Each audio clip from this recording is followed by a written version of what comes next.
আসসালামু আলাইকুম। আমি আপনাদের ভোলা ৪ কর্পোরেশন মনপুরার হাতপাখা প্রতীকের এমপি পদপ্রার্থী প্রফেসর কামাল উদ্দিনের বড় মেয়ে মারিয়া কামাল। তো আমরা আজকে সকালবেলা পৌরসভা ৬ নং ওয়ার্ডে আমার কিছু মহিলা কর্মীদেরকে নিয়ে দাওয়াতি কাজে নেমেছিলাম সকাল ৯টা বা ৯:৩০-টার দিকে। তখন আমরা প্রায় অনেক আমাদের কাজগুলো ঠিক মতো চালাচ্ছিলাম এবং বাড়ি বাড়ি গিয়ে তাদেরকে দাওয়াতি কাজ চালাচ্ছি। ইতিমধ্যে যখন আমরা পথে নামলাম, আমরা রাস্তায় নামলাম, তখন আমাদেরকে দুটি জামাতের ভাই অকথ্য ভাষায় বিভিন্ন রকমের গালিগালাজ, অকথ্য ভাষায় কথা বলা শুরু করলো এবং তারা আমাদেরকে বাধা প্রদান করলো আমাদের দাওয়াতি কাজে। তারপর যখন আমার এই দাওয়াতি কাজে বাধা প্রদান করলো, আমার সাথে ছিল আমার ছোট ভাই এবং আমার একজন ইসলামী আন্দোলনের কর্মী ভাই। তখন তারা সেটাকে বাধা দিল এবং তাদেরকে কিছু বাধা প্রদান করলো যে আপনারা কেন এইভাবে অকথ্য ভাষায় আমাদেরকে গালিগালাজ করছেন এবং মহিলাদেরকে হেনস্থা করছেন। হেনস্থার শিকার তখন আমি হচ্ছিলাম।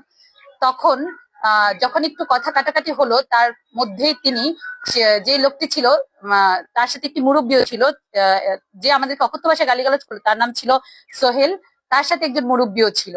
তারপর তিনি যখন আমার ভাই এবং আমার যে কর্মী ছিল সে যখন বাধা প্রদান করলো, আমি তাদেরকে সেখান থেকে নিয়ে এসেছিলাম তাদের কাছ থেকে, যাতে আর কথা না বাড়ায়।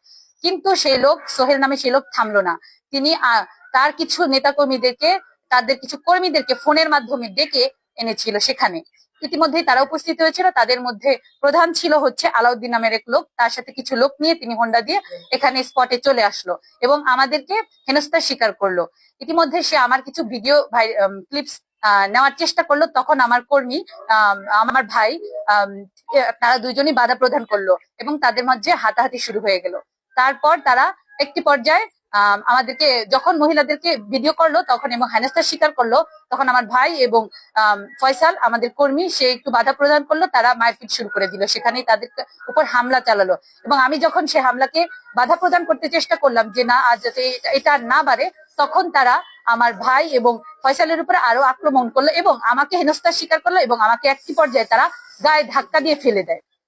তো আমার প্রশাসনের কাছে একটি আবেদন, যে এখন আমরা কি এই বাংলাদেশের এই রাজনীতি চাচ্ছি, বা হচ্ছে আমরা কি এখন আমাদের এই বাংলাদেশ চাচ্ছি যেখানে আমরা স্বাধীন মতো ধর্ম মত নির্বিশেষে আমরা আমাদের প্রচারণা কাজ চালাতে পারবো না? আমার প্রশাসনের কাছে কঠোর আবেদন এবং আহ্বান জানাচ্ছি, এটার জন্য একটি সুষ্ঠু বিচার হয়। ধন্যবাদ সবাইকে।